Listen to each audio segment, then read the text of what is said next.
오늘 여러분들과 같이 다음 세대 교육 세미나로 함께 하려고 하는데요. 주제에 대해서 말씀하셨을 때, 여쭤보셨을 때 어떤 주제로 좀 섬겨볼까? 어떤 주제를 우리가 이야기해야 되지? 라고 좀 곰곰이 생각하다 보니까 이 교회, 새로워진 이 교회에 내가 가장 잘할 수 있는 교회 학교 아이들에 관한 이야기를 좀 나눴으면 좋겠다. 그리고 그 교회 학교 아이들의 학부모님들도 되시고 또 할머니 할아버지도 되시는 분들이 아마 이 자리에 함께 할 텐데, 요즘 교회 학교는 어떤 변화가 있고 어떤 흐름이 있고 어떤 필요가 있는지를 좀 잘 나눠드렸으면 좋겠다는 생각에서 제가 이렇게 자료를 준비해 왔습니다. 뭐 말은 거창하지만 그거예요. 교회 학교가 조금 바뀌었습니다. 우리 때랑은 조금 다릅니다. 우리 손주들은 이런 교회 학교를 다녀야 될 것 같습니다 라는 이야기를 좀 더 같이 나눠보려고 합니다. 그리고 너무너무 궁금하실지는 모르겠지만 제가 어떤 사역을 하고 있고 저라는 사람은 그 빗소금교회에서 어린이부를 어떻게 사역하고 있는지를 좀 소개해 드리려고 합니다. 지난번에 왔을 때는 제가 유치부 전도사였거든요. 근데 지금 어린이부를 맡게 되었어요. 네, 20명 공동체였는데 제가 유치부를 그만둘 때는 그래도 30명의 아이들이 되었고요. 지금은 올해는 80명으로 시작을 해가지고 너무나 감사하게 지난주까지 98명의 공동체가 되었습니다. 그래서 조금씩 아이들이 늘어가고 있어요. 그 사역의 모습, 사역의 현장, 사역의 내용도 같이 한번 소개해드리고요.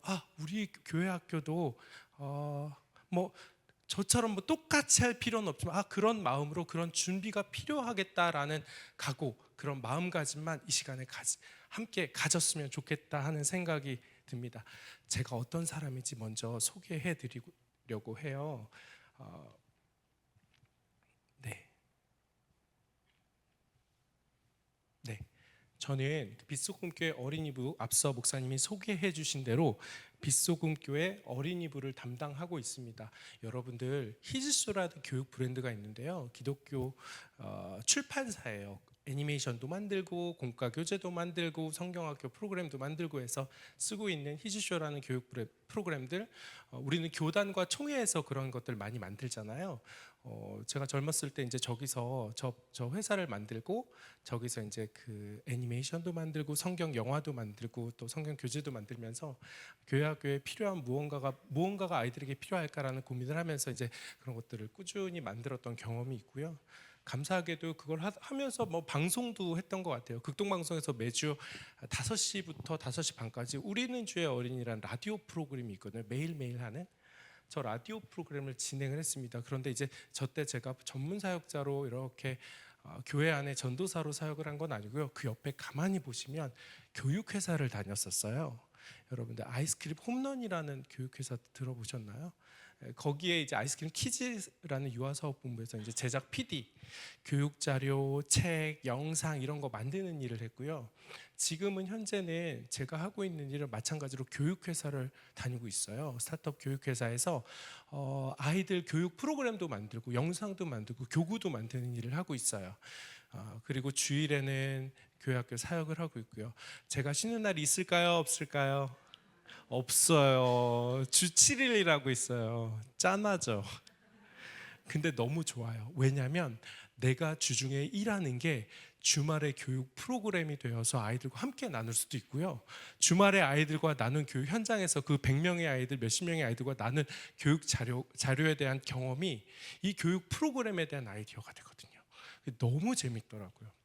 저는 항상 이제 주 7일 일하시면 아직도 뭔가 양쪽에 뭔가를 배우고 있다라는 생각으로 굉장히 재밌게 즐겁게 사역을 하고 있습니다.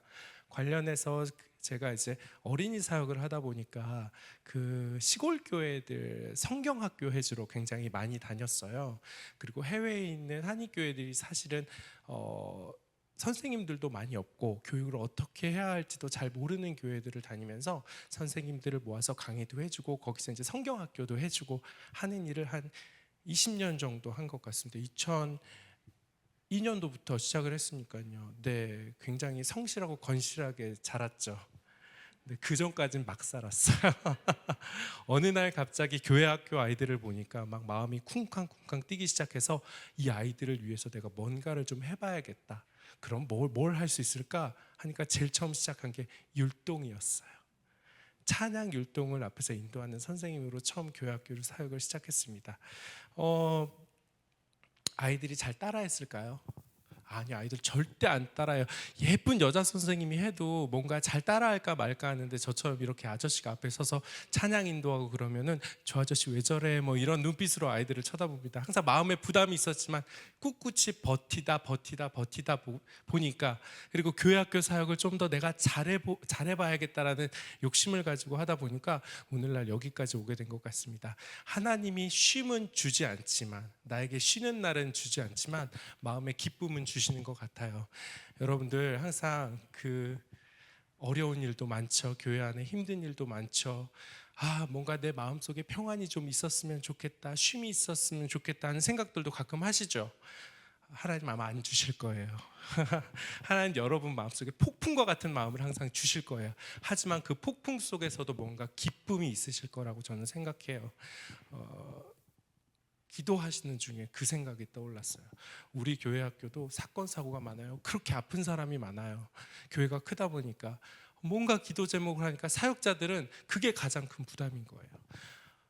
여기저기서 아파요, 다쳤어요, 뭐해요. 마치 내일 같고 내가 돌보고 내가 섬기는 사람들인데 너무 마음이 아프더라고요. 그런데 그럼에도 불구하고 이렇게 사역을 하면서 그들을 위로하고 기도하고 그들과 같이 무언가를 하고 있다는 건 정말 귀한 경험이겠다 하는 생각이 들어요. 이 커뮤니티 교회가 그런 교회 되었으면 좋겠습니다. 전 여러분들이 그렇게 교회를 만들어 가실 거라고 믿고요. 별로 나이도 중요하지 않은 것 같아요. 오늘 제가 아주 재밌는 영상을 하나 보여드릴 거예요. 그 영상은 바로 이거예요. 이 영상을 보시고 이게 뭔가 달라요. 그 다름의 이유를 지금 한번 찾아보세요. 자,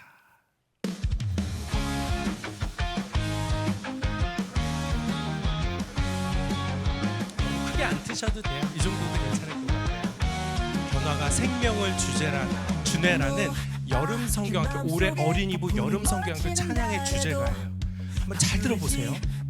씻기 시작했네. 약속의 길 동행의 손길로 믿음의 여행 변화가 생명을 주네. 내 마음속에 별을 새던 밤에도 약속 땅으로 그는 걸었네. 축복의 길 생명의 빛으로 믿음의 여행 변화가 생명을 주네. 아브라함의 마음속에 별을 새던 밤에도 약속 땅으로 그는 걸었네. 축복의 길 생명의 빛으로 믿음의 여행 변화가 생명을 주네.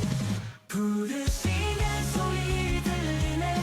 바람결 속 내 이름을 불러 걸음을 이끄는 꿈을 따라 생명을 이끄는 약속을 따라 변화 속 새로운 생명이 피어나. 예수님 걸으신 그 길 가시와 돌밭 사이로도 사랑의 구름 우리를 향한 십자가의 길 구원의 길 모든 것을 바꾸어 놓은 그 한 걸음의 생명이.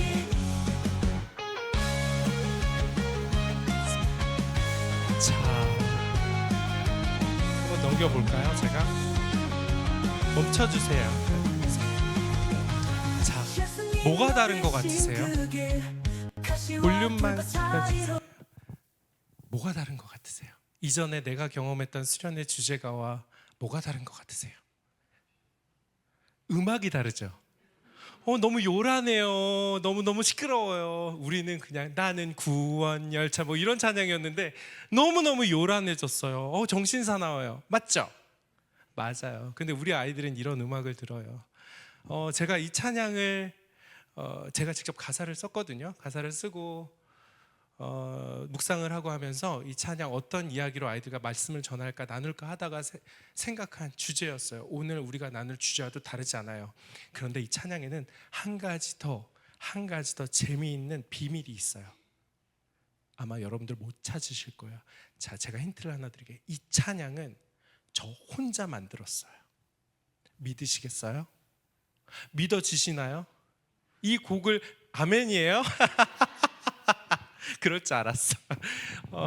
우리 너무너무 이렇게 좋으세요. 마음밭이 열려 계세요. 이 찬양의 모든 곡과 악기와 가사와 내용을 저 혼자 만들었다면 여러분들 믿으시겠어요? 믿으세요? 아니요? 절대 못 믿으시죠? 그런데 혼자 만들었어요. 하나님과 함께 하니까 제가 만들었습니다. 근데 그 비밀을 말씀드릴게요.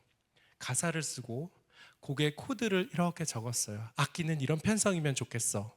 그리고 음악의 템포는 이렇게 만들었으면 좋겠어. 그리고 또 이 안에는 또 어떤 흐름과 어떤 분위기를 냈으면 좋겠어. 이번에 시작할 때 중간에 간주는 몇 마디 이렇게 했으면 좋겠어 라는 프로듀싱을 했어요. 그리고 제가 쓴 가사를 이렇게 누군가에게 전달했어요. 그 누군가는 누굴까요? AI, 인공지능. 들어보셨어요? 인공지능에게 시켰어요. 인공지능에게 계속 학습을 시키고 또 학습을 시키고 학습을 시켰더니 이 찬양이 나왔어요. 목소리도 AI예요. 다만 메시지만 저의 메시지예요. 가사만 저의 가사예요. 여러분, 찬양을 만드는데 얼마의 시간이 걸렸을까요? 묵상하고 글 쓰고 가사를 쓰는 데는 며칠이 걸렸는데 음악을 만드는 데는 단 몇 분밖에 걸리지 않았어요. 여러분, 시대가 달라졌어요. 여러분들은 이런 시대에 살고 계세요. 옛날에는 신문 보던 시절에서 인터넷 유튜브만 나오도 깜짝 놀라던 시절에서 이제는 우리 아이들은 AI라는 것을 만나기 시작했어요. 이 AI와 애들은 어떤 시대를 살아갈까요? 또 어떤 삶을, 또 어떤 방식의 교육을 받을까요? 여러분 좀 궁금하지 않으세요? 제가 교육회사에 있다고 말씀드렸죠. 교육회사의 가장 큰 화두는 AI예요.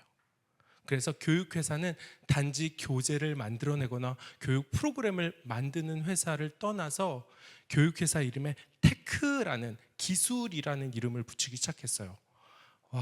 그런데 이런 에듀테크의 기술을 가지고 있는 회사들의 고객들이 누구예요? 우리 아이들. 그런 아이들이 어디 있어요? 이 교회에 있어요. 우리는 그런 아이들에게 신앙을 가르쳐야 돼요. 믿음을 가르쳐야 돼요. 너무너무 어렵죠.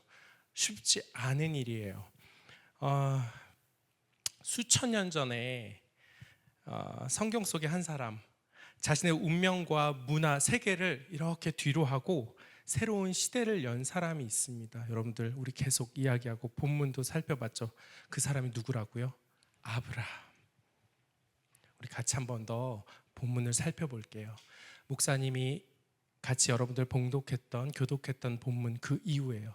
이에 아브라함이 여호와의 말씀을 따라갔고 롯도 그와 함께 갔으며 아브라함이 하란을 떠날 때 75세였더라. 175세를 살았으니 75세면 나보다 더 한창이겠네요. 그죠? 우리보다 한창이겠네요. 이 말씀은 하란에서 그의 아비가 죽고 한 세대가 저물고 나서 진짜 아브라함의 시대가 열리는 순간입니다. 우리는 이 말씀을 보면서 그 1장 1절에서 3절까지의 말씀을 보면서 여러분들 가장 눈에 들어온 단어가 무엇이었죠? 복이었죠. 나도 이런 복 좀 누려야 되는데. 그런데 아브라함은 당시의 상황, 지금 우리의 기준으로 봐도 이미 복을 받은 사람이었습니다. 충분히 살만한 집안의 사람이기도 했고요. 또 충분히 넘치게 살만한 인생에게 어느 날 하나님이 갑자기 찾아와 복을 줄 터이니 떠나라라고 말씀하십니다. 생전 듣도 보도 못한 신이 나에게 나타나 떠나라고 이야기합니다. 그리고 그의 삶을 통째로 뒤집어 놓으려고 하십니다. 그런데 이에 아브라함이 응답하죠. 그리고 우르에서 하란으로, 하란에서 가나안으로 변화의 한 걸음, 자신의 삶을 뒤바꿔 놓은 한 걸음을 시작합니다. 의지와 상관없이 그냥 그 부르심에 자기 인생이 모두 뒤바뀌어 버리는 거죠. 달의 신을 섬기던 그의 집안, 그곳으로 돈을 벌던 그의 집안, 그의 직업, 수많은 인간관계도 그리고 또 인류 문명의 발상이라고 했던 그 메소포타미아 지역에 그들이 살았던 우르라는 거대한 도시도, 그리고 하란에서의 삶도 아브라함은 다 바꿔야만 하는 상황에 처해 있습니다. 얼마나 큰 문화적 충격일까요? 얼마나 큰 어떤 결심과 결단이 필요한 일이었을까요?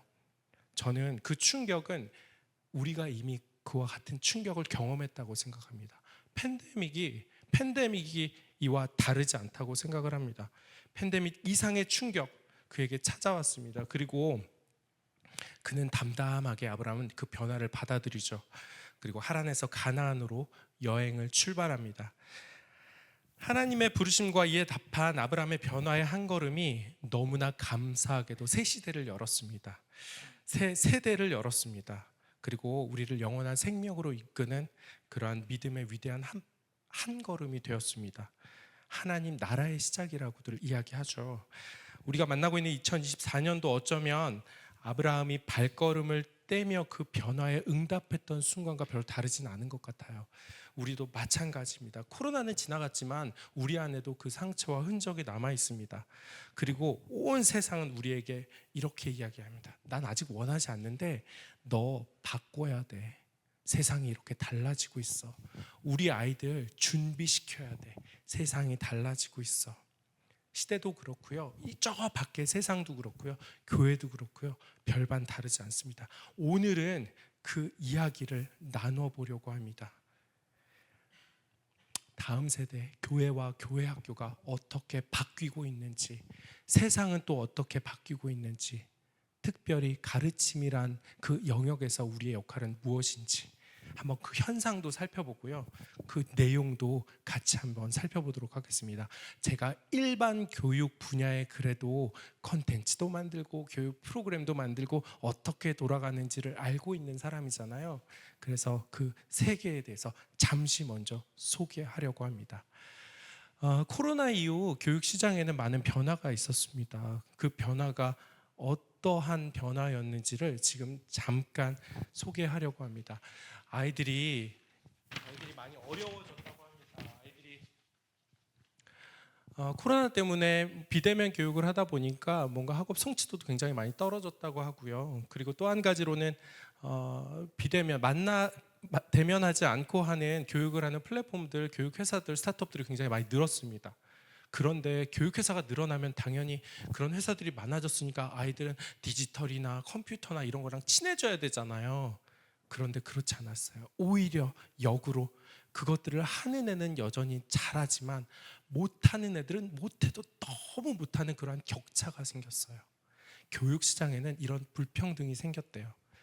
또한 아이들이 사회적 정서적으로 굉장히 많은 문제가 생겼다고 해요. 지금 교회 학교에 오는 아이들, 또 여기서 만나는 아이들, 여러분이 3년 4년 전에 만났던 1학년 아이들과 지금 1학년 아이들이 너무 달라요.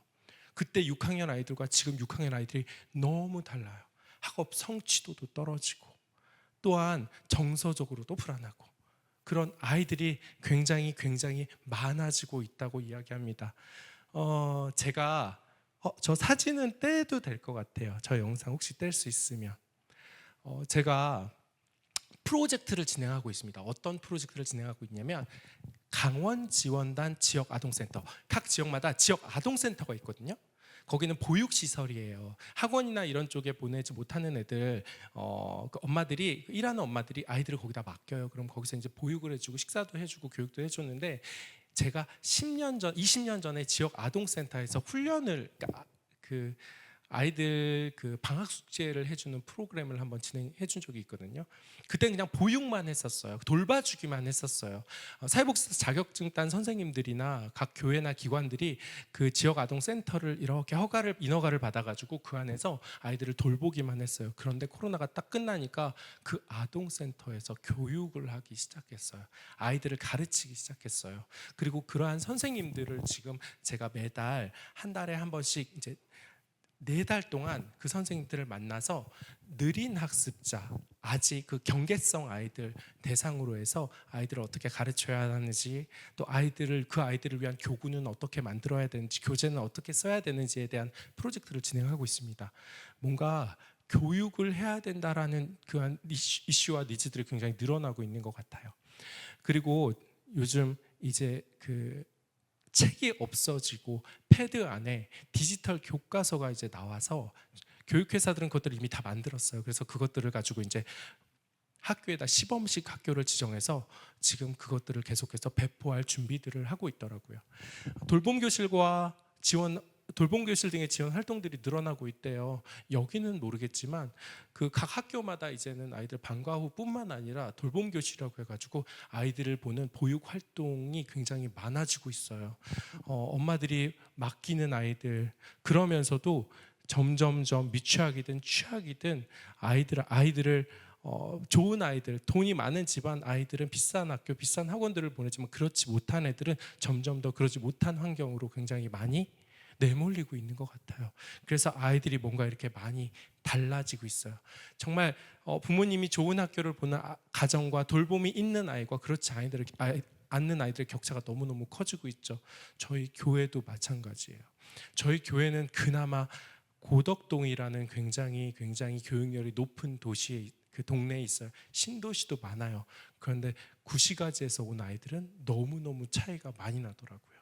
교회에 이런 아이들이 하나의 커뮤니티가 돼야 돼요. 한 모임이 돼야 돼요. 또 이 안에서 이 아이들이 어울릴 줄 알아야 돼요. 근데 쉽지가 않더라고요. 이미 밖에서부터 아이들이 이렇게 달라져 있으니. 그렇다면 이후 교회는 또 어떤 일이 있었을까? 그러면 교회에 일어난 그 일 때문에 교회 학교 안에는 또 어떤 일이 있을까 같이 한번 살펴볼게요. 제가 가만히 보니까 교회는 봉사자 중심이었어요. 이전에는 헌신도가 높은 이렇게 수요 예배 나오는 상위 20%의 성도님들이 교회의 모든 것들을 다 끌어가셨어요. 그리고 공동체 중심이었어요. 교육자 중심의 공동체라는 건 너무너무 중요한, 교회를 이끌어가는 중요한 모임이죠. 그리고 그 모든 것들을 장년들, 장로님들, 어르신들이 다 의사결정을 하셨어요. 그런데 이러한 교회의 구조가 어떻게 바뀌었냐면요, 봉사자 당연히 줄었겠죠. 충성도 높은 사람들이 많이 떨어져 나갔어요. 공동체에 함께하는 것이 나의 신앙, 소속감, 그 안에서의 소속감이 나의 신앙이었거든요. 나의 믿음의 어떤 정도, 그로 인해서 내 믿음을 지킬 수 있다고 믿었는데 그런 게 없어졌어요. 그 다음으로는 개인 중심. 여러분, 개인 중심이란 말 어떤 말인지 제가 한번 설명을 드려볼게요. 저거 굉장히 부정적인 말 같죠? 개인 중심, 이기적인 말 같죠? 그렇지 않아요. 개인 중심은 이런 말이에요. 사람들이 개인화됐다는 말이 아니라, 그리고 공동체를 좀 떠나서 반공동체성, 나 혼자 잘할래, 이런 게 아니라 코로나가 빵 터지니까 사람들이 모일 수 없으니까 위기의식이 생긴 거예요. 이러면 어쩌지? 나의 신앙 어쩌지? 구역 모임 해야 되는데, 소모임 해야 되는데, 소그룹해서 양육받아야 되는데 이거 할 수가 없네. 사람들이 위기의식이 생겼대요. 그러면서 컨텐츠를 찾아보기 시작했던 거예요. 말씀 영상들을 찾아보고요. 그리고 찬양 유튜브를 찾아보면서 자기의 신앙, 철저하게 자기의 신앙을 지키는 방식을 스스로 찾아갔다고 해요. 이걸 개인화라고 불러요. 목회 데이터 연구소라는 기관이 있어요. 목회 데이터 연구소라는 기관이 있는데, 이 연구소 소장님의 강의, 그 발표에서 그 소장님께서 이런 말씀 하시더라고요. 코로나 이후에 자신의 신앙이 그 이전과 비교했을 때 성장한 것 같습니까? 아니면 떨어진 것 같습니까? 라고 코로나 이후에 교회 나온 사람들에게 설문조사를 했대요. 그때 어떤 결과가 나왔을까요? 떨어졌다고 나왔을까요? 올라갔다고 나왔을까요? 맞아요. 코로나 때문에 떨어진 게 아니라 그 교회에 남아있는 사람은 나의 신앙이 올라갔다고 대답한 비율이 많았대요. 너무너무 놀랍지 않으세요? 이게 바로 개인화 현상이에요. 이 개인화 현상이라는 게 너무너무 무서운 게 뭐냐면, 사람들의 생각과 수준이 신앙이 무엇인지에 대해서 알기 시작했다는 거예요. 단지 교회에서 내가 이 자리에 지키고만 있는 것이 신앙이 아니라 하나님 나라의 세계관을 가지고 이 밖에서 내가 믿음으로 어떻게 사느냐가 더 중요해졌다는 걸 깨닫기 시작하는 거죠. 목사님들은 잘 양육해서 어떻게든 그런 사람을 밖으로 쫓아내야죠. 그래서 밖에서 믿음의 사람으로 더 잘 살아낼 수 있도록 도와야죠. 사람들은 점점 그렇게 바뀌고 있대요. 거꾸로 또 한 가지, 청년 세대의 요구가 증가했대요. 여기서 말한 청년이라면 20대 청년이 아니에요. 30대, 40대 청년을 이야기하는 거예요. 요즘 3040이란 말 많이 하시잖아요. 이 사람들의 요구가 증가했다고 합니다. 어떤 요구요? 저희들 좀 잘 양육해 주세요. 저희 아이들인데 아이들 좀 잘 키워주세요. 교회 안에서 정착할 수 있도록 저희들 좀 도와주세요. 요구가 증가했습니다. 제가 5년 전에 저희 지금 섬기고 있는 교회 강사로 간 적이 있어요. 어린이부 1박 2일 수련회 강사로 간 적이 있어요. 왜? 3040 프로그램을 한대요. 코로나 이전이었어요. 3040 프로그램을 하니까 3040 부부를 대상으로 그들을 위한 커뮤니티 수련회 양육을 할 테니까 아이들 좀 봐줘. 1박 2일 동안 아이들을 위한 프로그램 좀 돌려줘. 그럼 봉사는 누가 해요? 걱정하지 마. 5060이 할 거야. 여기에 앉아있는 그 권사님들이 다 와가지고는 거기서 아이들 돌봄 교실을 하고 있고, 또 거기 가가지고 제가 뭐 이거 율동해 주세요, 율동 따라하고 있고 아이들 케어하고 있고, 권사님들이 이렇게 하시는 거예요. 그렇게 1년, 그렇게 또 2년마다 한 번씩 그 프로그램을 돌렸어요. 3040이 새로운 교인들이 저희 교회 30대 40대 공동체 젊은 부부들이 지금까지 제가 가만히 보니까 한 주에 한 가정 또는 두 가정 와요. 그러니까 어른 60대 70대 빼고요, 30대 40대만 한 가정 두 가정이 꼭 있어요. 아이가 있건 없건. 그 아이들이 벌써 20주가 넘었잖아요. 그러니까 50가정 40가정이 넘은 거잖아요. 한 3, 40가정이 되는 거예요.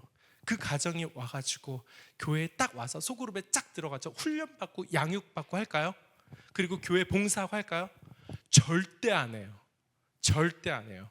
이 사람들 교회에 젊은 부부가 왔으니까 다들 이렇게 눈 이렇게 뜨고서 와, 이제 우리 교회가 젊은 교회가 되는구나 라는 이야기들 하세요. 그런데 그 사람들이 그 와가지고 봉사하고 절대 안 해. 담임 목사님이 그걸 보시더니 딱 결정하셨어요. 이 사람들 건드리지 마. 이 사람들 데리고서 내가 이거 할 거야.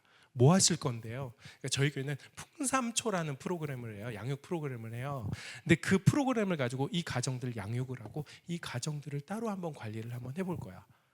근데 그 전에도 3040 했을 때 그 프로그램을 하고 계속 돌렸는데 목사님이 가만히 보니까 그 사람들이 언제 교회에 들어오냐? 3년 뒤에 들어오더라고요. 2년, 빠르면 2년. 3년 뒤에, 그 3년 뒤도 그때 돼서 강하게 권사님들이 아유 그래도 와야지 그러면 마지못해서 그제야 움직여요.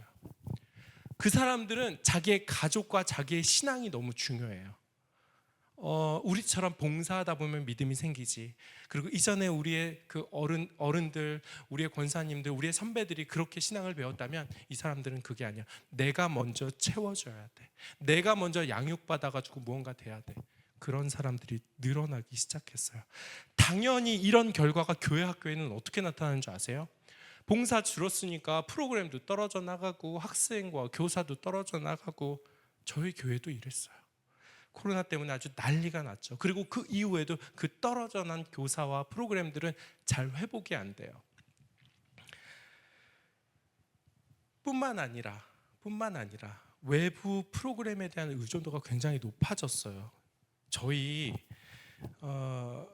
교회뿐만 아니라 다른 교회들을 가만히 보니까 10년 전에 제가 어린이 교육 프로그램들을 교회 학교에 좀 여러 가지들을 아는데 그 중에 어와나라는 프로그램 들어보셨어요?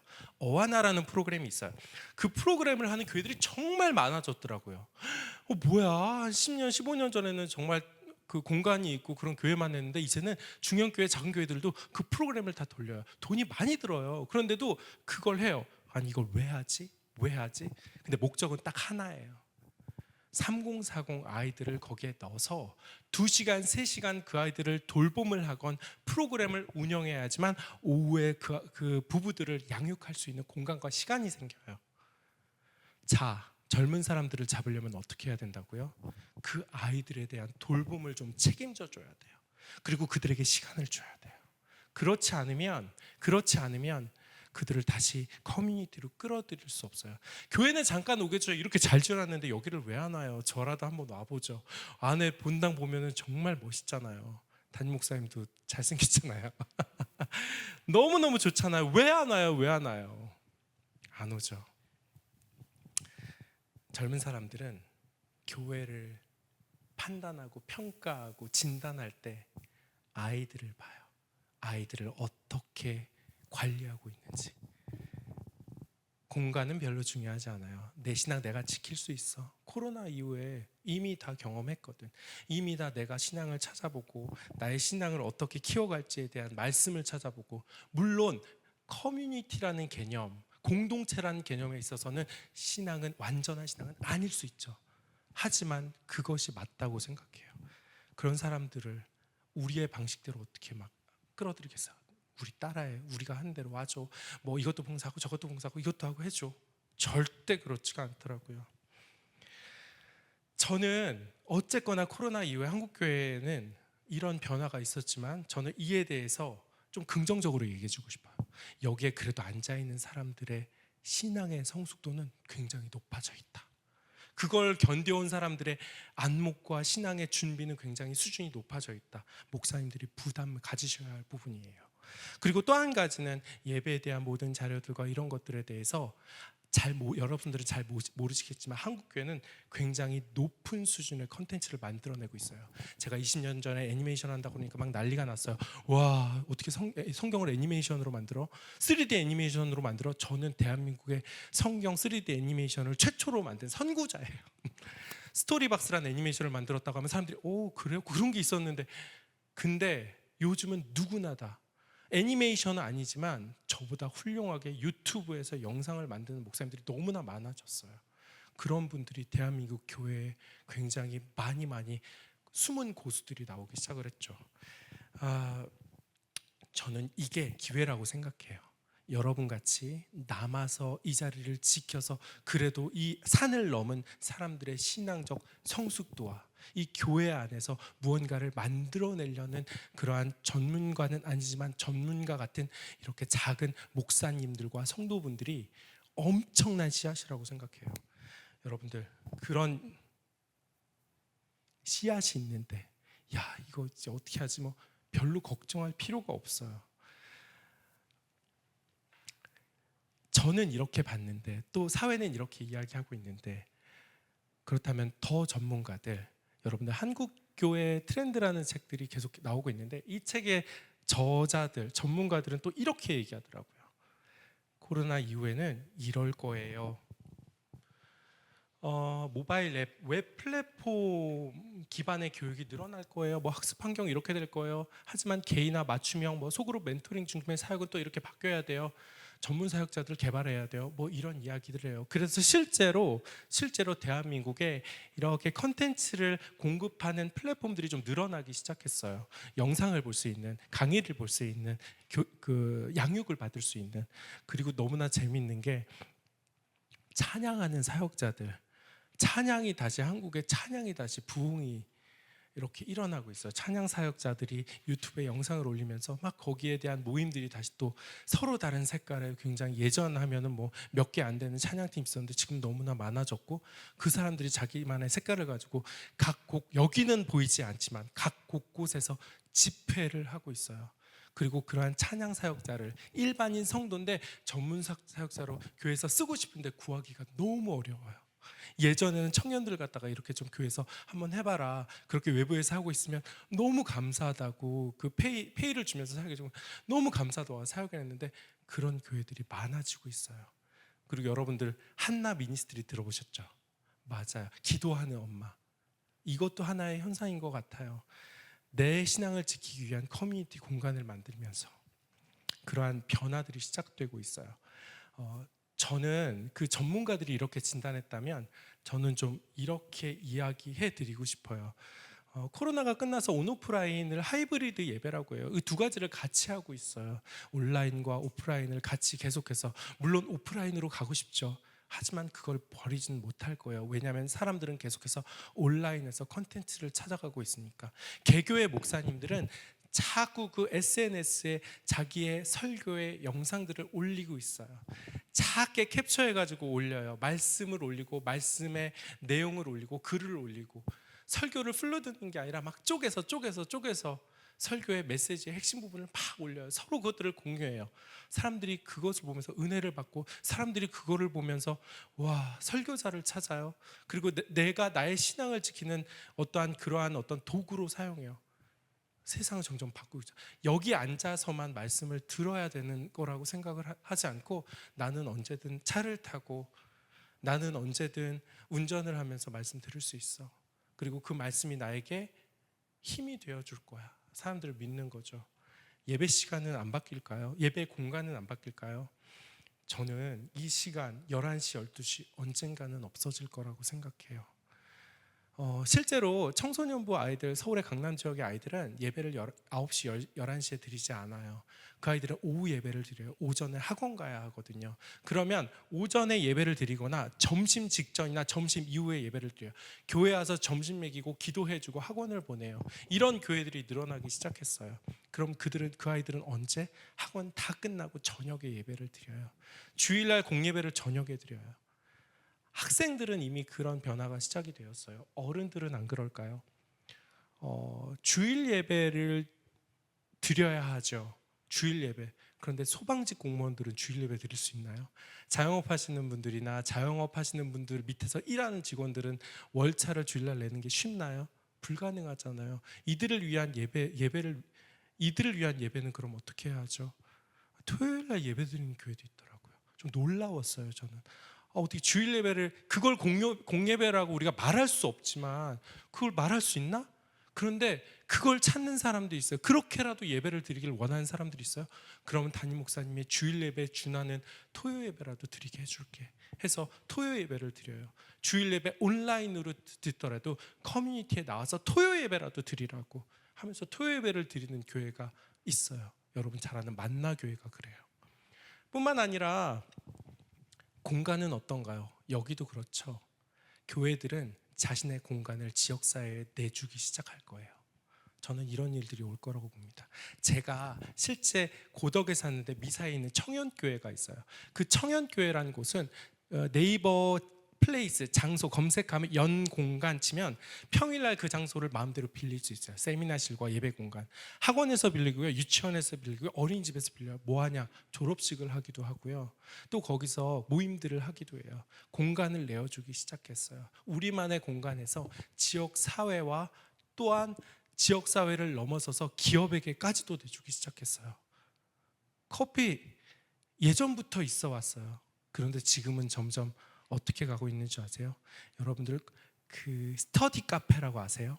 스터디 카페, 플랜트란 스터디 카페이죠. 옛날로 말하면 독서실, 조금 더 세련된 그런 공간으로 청소년부들에게 내어주기 시작했어요. 저는 이런 일들이 점점 생길 거라고 봅니다.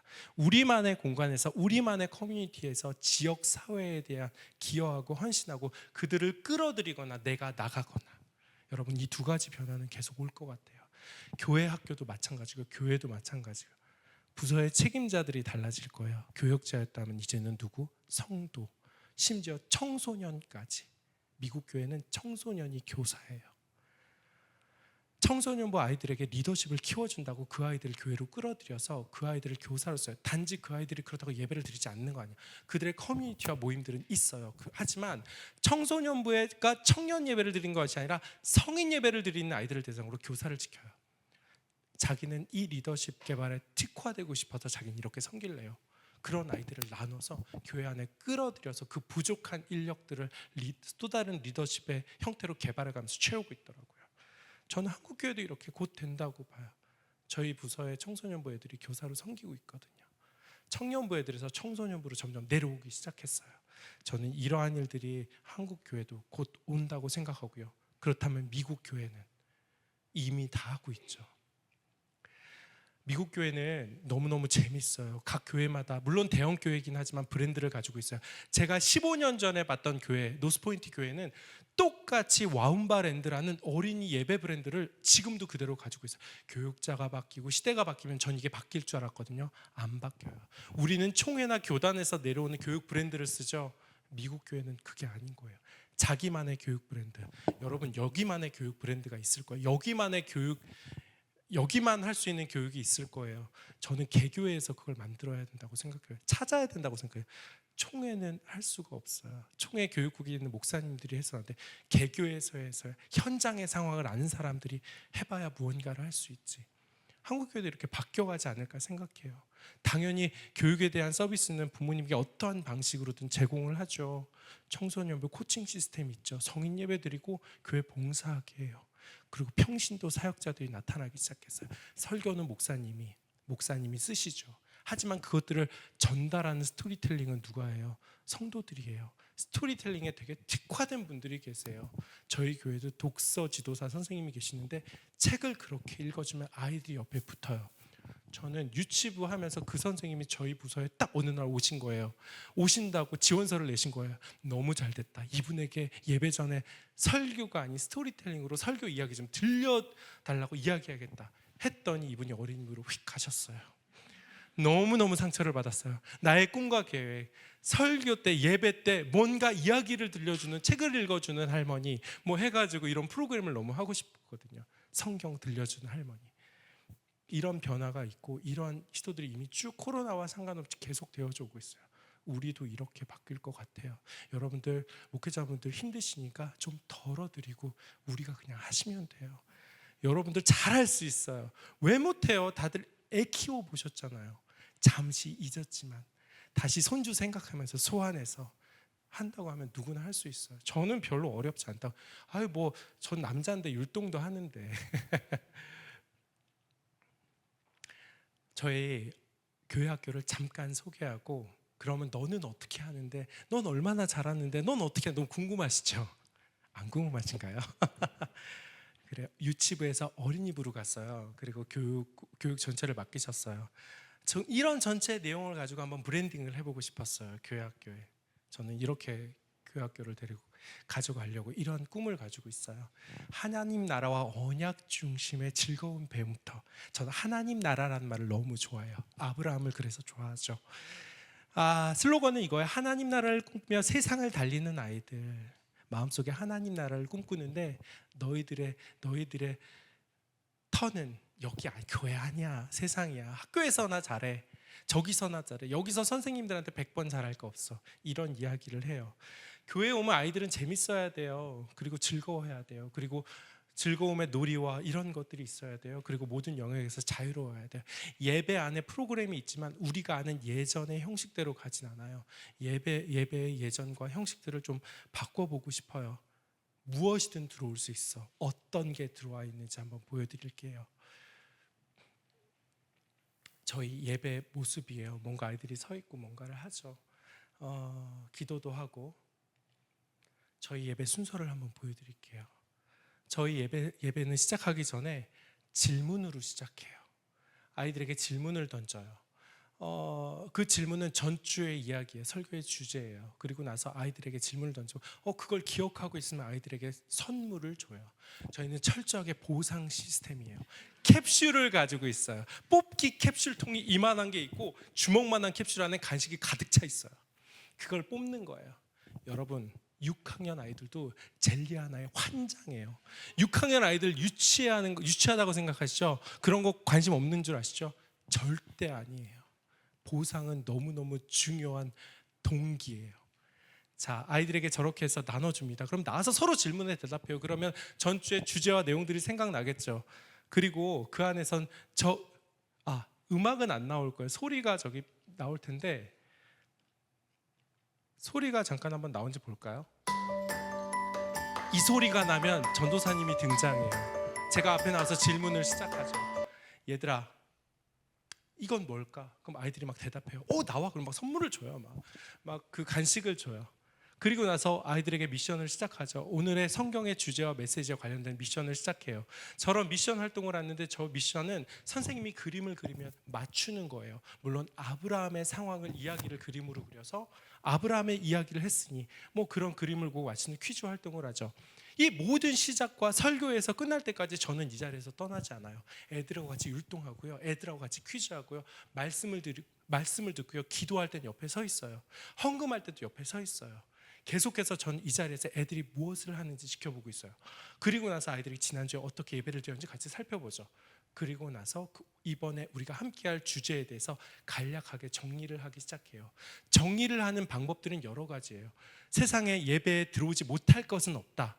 예배의 설문을 이야기하고 설문을 조사를 하기도 하고요. 때로는 선생님들에게 아브라함이 하나님께 드린 것, 하나님이 아브라함에게 약속하신 것, 그것을 이야기하기 위해서 거래라는 개념을 한번 생각해 보자. 이게 거래인지 하면서 거래에 대해서 아이들에게 노하우를 물어보죠. 너희들 거래해봤어? 아이들 거래해봤거든요. 카드 바꾸고 막 이러는 거. 아이들 막 난리가 나요. 거래는 이렇게 해야 돼, 저렇게 해야 돼. 자, 그럼 우리 선생님 중에 거래 잘하는 분이 있어. 당근 온도 높은 선생님을 불렀어요. 그래서 당근 거래 잘하는 법에 대한 선생님의 나름대로 노하우를 이야기하죠. 뭐 예배에 직접적으로 중요하진 않지만 어떠한 개념을 다양한 방식으로 한번 풀어보는 거예요. 그리고 나서 핀 하나로 집을 바꾼 사람에 관한 이야기가 유튜브에 있어요. 그럼 그런 영상들을 봐요. 혹시 관련된 주제의 짧은 클립이라도 찾아가지고 한번 보고 시작을 하죠. 그리고 나서 찬양을 시작해요. 찬양을 할 때는 항상 제가 옆에 있죠. 찬양이 끝나고 나면 저는 찬양을 할 때 아이들과 같이 해요. 사역자 앉아있지 않아요. 앞에서 같이 찬양하고 때로는 집중하지 못하면 들어가고 옆에서 같이 뭐 도와주기도 하고 말씀 보고 설교를 듣죠. 그리고 나서 아까 그 떠들었던 그 거래에 관한 이야기로부터 설교가 시작이 돼요. 여러분, 여기에 설교인데 저는 설교에 뭔가 그림 한 장이 아니라 모든 텍스트를 다 써놨어요. 저는 이 원칙 때문에 직관적인 표현, 명확한 메시지의 흐름, 이거를 시각적으로 제공해야 된다고 믿어요. 그래서 저렇게 써요. 교환하려면 어떤 규칙이 필요하지? 관심, 호기심, 가치가 같아야 돼. 아브라함과 하나님 사이는 뭐가 오갔지? 뭐 이런 이야기를 가죠. 굉장히 뭔가 메시지의 흐름을 눈으로 볼 수 있어요. 자, 저렇게 쭉 다 설명을 해요. 그리고 나서 하지만 넌 이런 결정을 해야 돼. 하나님과 우리는 거래가 아닌 아브라함과 하나님과의 사이는 거래가 아닌 그건 믿음이었어 라는 이야기를 하죠. 그러면 어떤 일이 벌어지냐면 이런 일이 벌어져요. 아이들이 설교를 쓰기 시작하죠. 설교문을 전도사님의 말로만 듣는 것들을 아이들이 정리하기가 너무 어려워요. 하지만 이야기의 흐름과 메시지를 텍스트를 그대로 다 적어줘요. 그러다 보면 아이들이 저렇게 적기 시작해요. 저렇게 매주 설교를 적는 아이들이 얼마나 될까요? 많진 않아요. 한 20명 정도 돼요. 20명 정도 되면 저걸 그대로 보면 저게 설교문이에요. 아이들이 저거를 보면서 그 다음 주에 퀴즈를 낸다거나 하는 것들을 계속해서 확인을 하는 거예요. 그리고 나서 굉장히 중요한 두 가지의 기도를 합니다. 예배 때 반드시, 그리고 찬양이 끝나고 나서 아이들에게 1분의 기도의 시간을 줘요. 1분간 이 예배를 위해서 하나님 우리에게 주신 메시지는 뭐지? 그리고 그 기도를 할 때는 그 기도가 들어가는 그 슬라이드가 나오면 이런 음악을 틀어줘요. 그리고 아이들에게 이야기하죠. 한번 생각해봐. 무엇을 더 소중하게 생각해야 하는지. 그럼 아이들이 눈을 감아요. 아이들의 강요에 이거 놓고 기도합시다. 이거 놓고 기도합시다. 기도 제목은 이겁니다. 이렇게 얘기 안 해요. 한번 생각해봐. 우리라면 그렇게 할 수 있어? 우리 하나님 그렇게 요구하면 우린 대답할 수 있을까? 우리 대답할 수 있을지 없을지 한번 생각해보자. 그 생각이 기도인 거예요. 기도 제목을 내는 것이 아니라. 그럼 아이들은 그렇게 1분 동안 기도를 해요. 그냥 눈을 감고 있어요. 그럼 예배가 정리가 되는 거죠. 그리고 아이들과 주기도문을 하고 그 전주에 암송했던, 매달 암송을 하나씩 하는데 그 암송 영상을 보내주는 아이들을 소개해줘요. 칭찬해줘요. 선물을 주죠. 철저하게 보상을 해줘요. 엄마 아빠들은 어떻게 돌아가는지 궁금해할 것 같아서 유치부 때도 했던 건데 이렇게 카톡으로 이미지를 보내줘요. 저런 이미지를 보내서 저렇게 우리 아이들이 이렇게 놀았네요. 이렇게 활동을 했네요. 이번 주에 가정에선 이거 한 가지 가지고 질문 좀 해주세요. 아마 이런 내용 가지고 설교할 것 같아요. 라는 질문 하나를 엄마한테 던져줘요. 보는 엄마도 있고 보지 않는 엄마도 있고 상관없어요. 그냥 아셔라. 우리가 당신이 할지 안 할지는 잘 모르겠지만 적어도 아이는 언젠간 엄마한테 물어보겠죠. 그때 되면 이제 이걸 찾기 시작할 거예요. 그리고 항상 저는 선생님 담당 찍어준 선생님 있어요. 그 예배에 너무 인상적인 장면 하나씩 써주세요. 찍어주세요. 그래서 아이들에게 보내요. 칭찬해주고 싶은 것들을 항상 저렇게 한 장씩 보내요. 그리고 암송을 해온 친구들에겐 암송 배지를 저렇게 줘요. 12개의 배지를 미리 만들어서 가방에 달아줘요. 가방은 시커먼 가방이에요. 거기에 반짝반짝 저렇게 알록달록한 게 달려 있어요. 그리고 아까 말한 저 캡슐, 6학년 아이들 선생님도 저거 먹겠다고 나와가지고 손 들고 이렇게 나와서 받아가세요. 철저하게 보상이 중요해요. 그 이유에 대해서 말씀을 드릴게요. 제가 놀이에 대해서 강의를 하고 다닙니다. 아이들 놀이라는 것 어떤 목적 활동이에요. 하지만 즐거운 목적 활동이에요. 놀이를 통해서 인류가 발전하고 인류가 성장했다라는 이야기를 하는 학자도 있어요. 놀이를 통해서 놀이에는 반드시, 그리고 교육에는 반드시 목표가 필요하고요. 모든 목표를 달성했을 때에는 반드시 보상이 있어야 돼요. 그리고 여기서 중요한 건 뭐냐면요, 보상은 다시 동기를 만들어야 돼요. 저희 아이가 줄넘기를 하거든요. 이상한 선생님, 저희 학교 담임 선생님이 굉장히 이상한 사람이에요. 초등학교 2학년 선생님이 아침에 7시 40분에 출근을 해가지고 8시에 아이들을 오라고 해요. 8시까지 오래요. 8시까지 오면 뭘 하냐면 아이들하고 공기놀이 줄넘기를 가르쳐요. 100개 클럽, 200개 클럽, 300개 클럽, 600개 클럽, 100개 단위로 클럽을 만들었어요. 아이들이 그걸 해서 달성하면 100개 클럽에 오면 선생님이 이만한 편지지에다 편지를 써갖고 엄마한테 보내요. 초등학교 선생님이 이상하죠. 남자예요. 그러면 엄마는 거기에 답장을 해야 돼요. 그러더니 저는 여기서 끝날 줄 알았어요. 공책하고 연필을 주더라고요. 그래서 그걸 주는 거예요. 아, 처음엔 좀 이상하다. 고맙더라고요. 그러더니 그 다음에 어떤 일이 일어나냐면 이 선생님이 그 다음에는 그 600개 클럽 한 친구는 하는 역할이 생겼어요. 뭔지 아세요? 300개 클럽 아이들을 가르치는 거예요. 가르치는 게 아니라 숫자를 세주는 거예요. 600개 클럽은 리더십이, 본인 너는 리더야, 아이들을 도와준 리더야. 이거는 굉장히 큰 보상을 넘어선 동기죠. 아이가 한 달 전에 5개 했었거든요. 저희 아이가 한 달 만에 300개를 하더라고요. 전 줄넘기를 가르친 적이 없어요. 교회 안 보상이라는 말이 조금 세속적이어서 그렇지 너무너무 중요해요. 너무너무 중요해요. 우리가 캡슐을 주는 건 그 다음을 위해서예요. 여러분, 그 다음은 뭘까요? 암송을 하는 친구들의 다음 스텝은 뭘까요? 동기는 뭘까요? 동생들 암송 율동 가르쳐주는 거, 또는 아이들 암송을 도와주는 거, 아니면 옆에서 같이 암송 영상, 얘는 암송 영상을 못 찍어 나랑 같이 찍어주면 얘는 잘 못하지만 얘도 받는 거예요. 리더는 그런 역할을 하는 거죠. 손잡아주고 같이 해주고. 그러면 아이들은 또 거기에 굉장히, 언니들은 뿌듯함을 느끼더라고요. 분명히 동기는 필요해요. 제일 중요한 거예요. 2월 2주라고 써 있어요. 쭉 각 주가 나와 있죠. 제가 아까 드린 그 설교문을 이렇게 플로우 차트를 만들었어요. 잘 보세요. 질문과 응답이에요. 제목이 있으면 저 한 줄이, 세로로 한 줄이 설교의 전체 흐름이에요. 아이들이 기억해야 할 주요한 키워드예요. 몇 개씩 비워놔요. 얘들아, 하나님이 왜 세상을 만드셨지? 사랑하고 싶으셔서. 만드시고 하신 말씀은 뭐야? 그럼 아이들이 좋았더라. 그 뜻은 완벽해, 선해. 하나님은 하나님의 마음을 담은 세상과 하나님의 마음을 담은 세상과 하나님의 마음을 담은 세상을 만드셨어. 뭐 이러면서 아이들에게 그 리뷰를 2달에 한 번씩, 석 달에 한 번씩 해요. 이게 아이들이 설교 전체를 기억해야 될 메시지와 흐름인 거죠. 설교는 계속해서 이렇게 나사형으로 가르치는 거예요. 주제를 잊어버리지 마, 키워드 잊어버리지 마. 계속해서 이것들을 반복해요. 철저하게 캡슐 하나로 이렇게 먹을 걸 주면서 아이들은 좋다고 질문하고 좋다고 대답하고 해요. 아이들이 전주에 또 한 가지 딱 이거 하나예요. 전주에 공과를 하지 않을 때도 많아요. 저는 공과하지 않을 때는 이런 걸 물어봐요. 다음 주 설교의 주제와 내용에 관한 질문을 미리 던져요. 설문을 받아요. 나와 친해지려면 어떻게 해야 돼?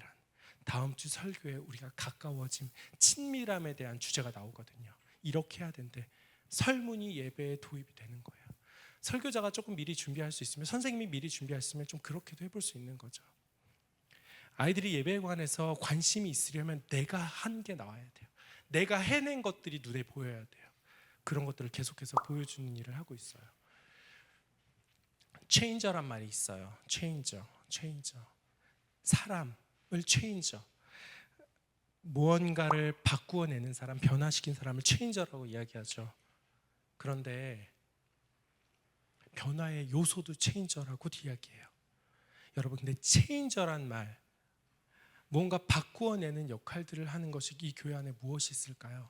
무엇이 있을까요? 저는 교사도 있고요, 교육자도 있고요, 그리고 코로나를 잘 버틴 옆에 집사님, 권사님들이 이 교회 체인저라고 생각해요. 가장 핵심적인, 가장 중대한 변화를 일으킬 사람. 내가 기술이 없어요. 내가 아직 그런 거 잘 못해요. 부서 잘 못해요. 여러분, 하나님은 아브라함, 하나님을 알지 못하는 이방 사람을 가지고 하나님 나라의 백성으로 사용하셨는데, 하나님도 교육을 모른다고 여러분들 안 사용하시겠어요? 하나님은 그렇게 쓰신다고요. 이 일을 위해 가장 중대한 역할을 하는 사람이 여러분이 될 거라고 생각해요. 잠깐 이야기를 들어서 이 교회에 지금 성도분들이, 젊은 부부들이 많이 온다는 이야기를 들었어요. 아이들 조금씩 오고 있죠. 처음에 이 교회가 이쪽으로 왔을 때 그래도 이 교회가 지었으니까 1년에 한 30명 아이들은 오지 않을까요? 여러분, 진짜 오고 있더라고요. 사실 저는 믿음이 없었어요. 이 동네를 살았거든요. 이 동네 알아요. 이 동네 아니까 교회들이 이미 다 정착을 하고 있고 그 교회 커뮤니티에서 잘하고 있는데 여기 딱 교회 짓는다고 애들이 올까? 그래도 올 것 같았어요. 근데 진짜 왔더라고요. 왔는데, 그리고 젊은 부부들도 많이 왔어요.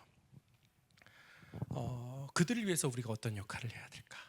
어떤 역할을 해야 할까? 저는 기다림이 처음엔 필요할 것 같아요. 그들이 이 공동체와 이 교회와 또는 우리의 문화와 이런 것들을 알아가는 시간이 필요할 것 같아요. 기다려주시고 가까워지시고 친해지시고 이 안에 잘 양육받을 수 있도록 도와주시고, 그리고 나서 이 교회에서 역할도 중요하지만 이 교회가 담고 있는 이 지역사회 문화에 대한 책임과 역할, 무언가를 해보고자 하는 일에 대한 관심과 정보도 알려주면 사람들은 교회가 이렇게까지 한다고? 젊은 사람들 여기서만 배우는 것, 여기서만 신앙생활 열심히 하는 것, 거기에 포커스해서 살아가지 않아요. 정말 밖의 것들을 많이 보고 이미 잘 알고 있거든요. 이 교회의 사역 방향이 이 지역사회라면 그런 것들 잘 담아낼 수 있도록 잘 이렇게 토닥여주고 잘하고 있다고, 우리 교회 그런 교회라고 칭찬해 주시고 인사해 주시고 관심 가져주시고 기다려 주시고, 분명히 여러분들이 써먹고서 신성 커뮤니티 교회에서 신성 네트워크 교회로 이렇게 각 지역 사회로 확장될 그날이 분명히 올 거라고 저는 믿습니다.